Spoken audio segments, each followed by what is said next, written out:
دیکھو بھائی غیر مسلموں، یہ موسم دیکھ رہے ہو تم لاہور کا، یہ آج کا موسم ہے ابھی کا، اور یہ سین دیکھو ذرا تم کیا چل رہا ہے، اتنے بادل جمع ہوئے ہیں۔ ان لوگوں نے بسنت تو منا لی ہے، ہاں منا لی، بسنت منا لی، کوئی زخمی ہوا، کسی کی گردن گئی، کسی کا کچھ۔ بہرحال یہ موسم دیکھ رہے ہو بھیا، میں ذمہ دار نہیں ہوں گا اگر کچھ ہو گیا، اللہ کی مرضی پر ہے۔ پہلے بتا رہا ہوں تمہیں، دکھا اس لیے رہا ہوں کہ بعد میں کچھ کہنا نہیں۔ ابھی موسم کیسا ہے وجہ بھی بتاؤں، بتا دیتا ہوں۔ وہ جو ہے نا، میں کپڑے اپنے رکھنے لگا ہوں، چارپائی بچھا دی ہے، یہ دیکھو چارپائی بچھا دی ہے میں نے، اور اب میں اپنے کپڑے رکھنے والا ہوں۔ تو اگر یہ گرم ہو جائے اور سب بھاگ جائیں تو میں ذمہ دار نہیں ہوں، ٹھیک ہے؟ لاہور شہر والوں کو خیر پتہ لگ جائے گا کہ گرمی کیوں ہوئی، لیکن اگر بارش ہو گئی تو میرے کو کپڑے ہٹانے پڑیں گے۔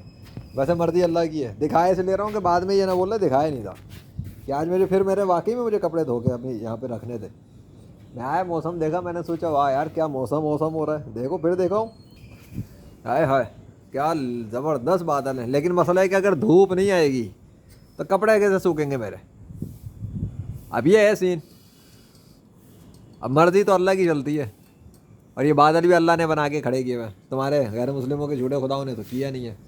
اب بتاؤ میں اس کو کیا کروں بھائی، مجھے دھو کے رکھنا ہے، بلاؤ یار، رام وشنو کرشن ہنومان تو آتے نہیں ہیں سارے، میں کیا کروں؟ وہ کبھی آئیں گے بھی نہیں، ان کا بہن بچ چکا ہے، ان کی کہانی مک گئی، جنوری میں کہانی ختم، سارے جھوٹے خداؤں کی کہانی ختم ہو گئی جنوری میں۔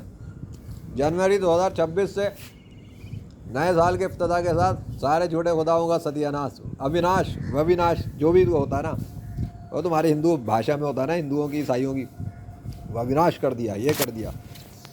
چلو فی الحال ہم چلے اپنی سیٹنگ پہ، اگر کچھ ہوا تو بتائیں گے پھر، ویسے بادل تو اللہ ہی بناتا ہے۔